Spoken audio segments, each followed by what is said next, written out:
Welcome to the deep dive. So today, let's maybe park the digital payment hype for a second. Yeah. We're actually going to look into the world of ATM machines. ATMs, right? The ones everyone thinks are, going the way of the dinosaur. Exactly. That's the common thinking. But, well, the numbers, the reality. Yeah. It's quite different. It's less about decline, more about, well, a boom. Yeah. And adaptation. It really does flip the usual narrative, doesn't it? You'd absolutely expect digital wallets, instant payments. You'd think they'd make ATMs pretty irrelevant. Definitely, yeah. But it's way more complex than that. And honestly, quite fascinating when you dig in. We've been looking at industry reports, financial data, forecasts, trying to understand this paradox, really. Why is something that feels outdated actually doing so well? Precisely. That's our mission today. Let's try and unpack this, figure out why ATMs are sticking around, why they're even seeing this growth, and crucially, how they're changing to fit in now. Right. And here's a stat to kick us off. This might surprise you. From ATM Marketplace, nearly 80% of consumers, 80, still rely on ATMs for at least some of their banking needs. Wow, 80%.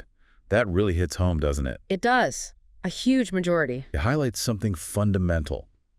Even with all the digital options, physical cash, it still matters a lot. And one core reason, maybe the simplest one, is just the usefulness of cash itself. Yeah, absolutely. We tap our phone, sure, it's easy. But think about it tipping someone, maybe a street performer, or buying from a small market stall that's cash only. Emergencies too. Power outage, system down. Right. Or just wanting that physical thing in your hand, that, tangible backup. And for some people, it's about control, isn't it? Seeing the cash helps manage spending in a way a screen doesn't. That control aspect is definitely powerful. And then you layer onto that something else major happening. Yeah. The decline of actual bank branches. Oh, yeah, that's a big one. They're closing down pretty fast, aren't they? They are. In the U.S., it's something like over 1,600 branches shutting each year. Whoa. That's a huge number. It really changes the landscape. So as those bank buildings vanish from Main Street or the shopping center, ATMs are kind of stepping into that void, right? Exactly. They're filling the accessibility gap. They become the essential infrastructure in, like you said earlier, gas stations, shops, arenas, places maybe a bank never was. They're meeting people where they already are, providing that quick access. Precisely. And beyond just convenience, there's a really important angle here. Financial inclusion. Okay, tell me more about that. Well, while digital payments feel universal to many of us, they're not truly accessible to everyone everywhere. Right. You hear about the unbanked or underbanked, maybe people in more rural areas or certain city neighborhoods. Exactly those groups. They might not have easy access to traditional banks or maybe not even bank accounts in some cases. For them, an ATM isn't just convenient. It's often the main way, maybe the only reliable way to get cash. Or check a balance, make a deposit even. Yes. It's a genuine financial lifeline where other options are just lacking. So, okay. We've got this ongoing need for cash, fewer physical banks, and ATMs serving crucial access needs. But it's not like the industry is just sitting back, right? You mentioned adaptation. Technology must play a part. A huge part. This isn't your grandpa's ATM anymore. They're actively innovating. Okay, let's get into the tech then. What's new? What makes a modern ATM different? Well, one of the really neat things is how they're blending with our digital lives. Contactless withdrawals are becoming common. Like just tapping your phone? Exactly. Tap your phone or sometimes scan a QR code, get your cash. It's faster, obviously. And probably safer, too. Less chance of card skimming. That's a big part of the appeal, yeah. Yeah. Minimizes that physical card risk. Okay, that's smart. What else on the tech front? Security must be constantly evolving. Oh, definitely. Security is always top of mind. Yeah. We're seeing more biometrics. Like fingerprints, facial recognition. Things like that. Yeah. To really confirm it's you, it's a big step up from just a PN. Yeah, absolutely. And there's also AI being used more. Artificial intelligence systems that can, monitor the machine for weird activity. Like someone trying to tamper with it, or if it's about to break down. Exactly that. Kind of an early warning system to catch problems before they happen or as they happen. Keep the machines running and secure. That's pretty sophisticated stuff built into a cash machine. And I've also heard about ATMs that almost act like a bank teller. Yes. That's another major development. ATMs with video screens where you can connect to a live teller remotely. Really? A live person? Yeah, a real person guiding you through things. And these machines, apparently, can handle a huge range of transactions. Some reports say up to 90% of what you could do inside a branch. 90%. Wow. So paying bills, transferring funds, maybe more complex stuff? Potentially, yes. It's like having a mini branch or a virtual teller, available in way more locations and often outside standard banking hours. So they're not just cash dispensers anymore. They're becoming these like self-service financial kiosks. That's a good way to put it. Oh. Comprehensive hubs. Okay, fascinating. Let's shift gears a bit then. What about the business side of all this? I hear this term ATM as a service thrown around. What does that actually mean? Right, so this is where it gets interesting for, say, shop owners or potential investors. ATM as a service or managed services, it's basically outsourcing. Outsourcing the ATM, Yeah, instead of a business buying, installing, and running its own ATM. which sounds like a hassle. It can be. Instead, they partner with a specialized company, and that company does everything. Puts the machine in, keeps it filled with cash, handles maintenance, fixes it if it breaks, the whole package. Okay, I see. So who wins here? What's the benefit for, say, the corner store that puts one of these managed ATMs inside? For the merchant, the big draw is increased foot traffic. People come in just to use the machine. Exactly. Someone needs cash, they see the sign, they come into your store, Mm-hmm.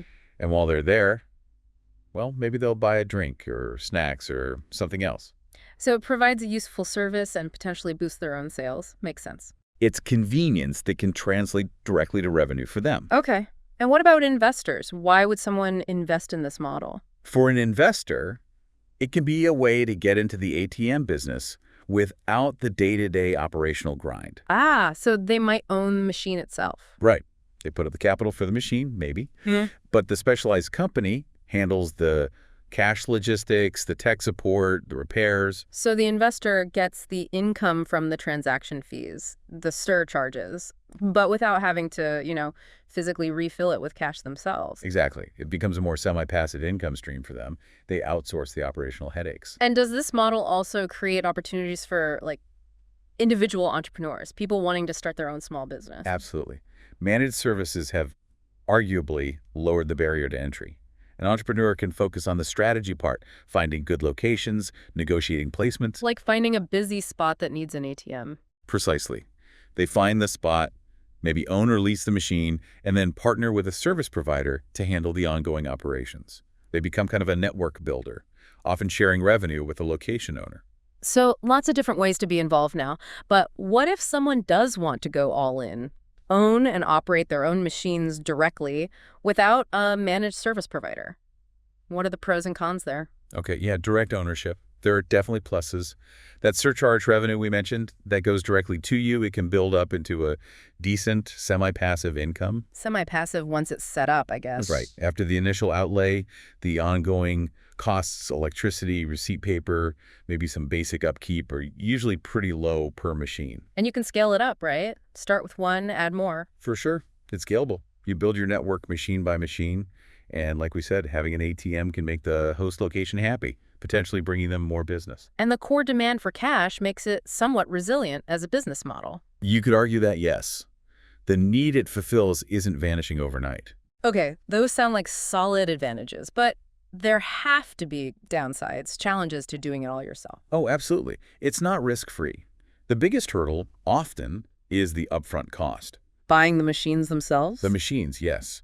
And also stocking them with that initial float of cash, which can be a significant amount of capital tied up. Right, you need cash in the machine to dispense it. Then there's the challenge of finding good locations. It's competitive. You need places with enough foot traffic to make the transaction volume worthwhile. And negotiating with the property owner, I imagine. Definitely. Getting that prime spot can be tough. And then you can't ignore security. Yeah, ATMs seem like obvious targets. They are. Theft, vandalism, skimming attempts. These are real risks. So you need good security measures, insurance. That all adds to the cost and complexity. So it's a trade-off, potential for good income, but also significant upfront investment and ongoing risks to manage. It requires careful planning and risk assessment, for sure. But the big picture, the main takeaway here seems to be ATMs aren't dead. Far from it. Not at all. Yeah. The key thing to grasp, I think, is that they're part of this hybrid financial world we live in now. Hybrid, Meaning digital and physical working together. Exactly. Digital payments are huge, obviously, Yeah. but they don't meet every single need. ATMs provide that crucial physical bridge to actual cash. And it's almost paradoxical, isn't it? The more digital banking becomes, the more vital these physical cash access points seem to be for certain situations or certain people. You mentioned festivals, markets. Yeah, farmers markets, maybe nightlife districts, small roadside shops, places where cash is just quicker, easier, or sometimes the only option. It's a fascinating dynamic. Digital growth reinforcing the need for specific physical access. It really is. And entrepreneurs or businesses that understand this niche, that leverage the new tech, we talked about the contactless, the better security, maybe even the video tellers. Yeah. They seem pretty well positioned. So wrapping this up, the story isn't decline, it's evolution. I think that's fair to say. The ATM business is surprisingly quite strong, driven by that persistent need for cash, the retreat of physical banks, improvements in the technology itself, and these new service models. It's adapted, and there are definite opportunities there for those who see the niche. It's proven remarkably resilient, which leads us to a final thought for you, the listener, to chew on. We've seen how physical cash, supported by these evolving ATMs, endures in our digital age.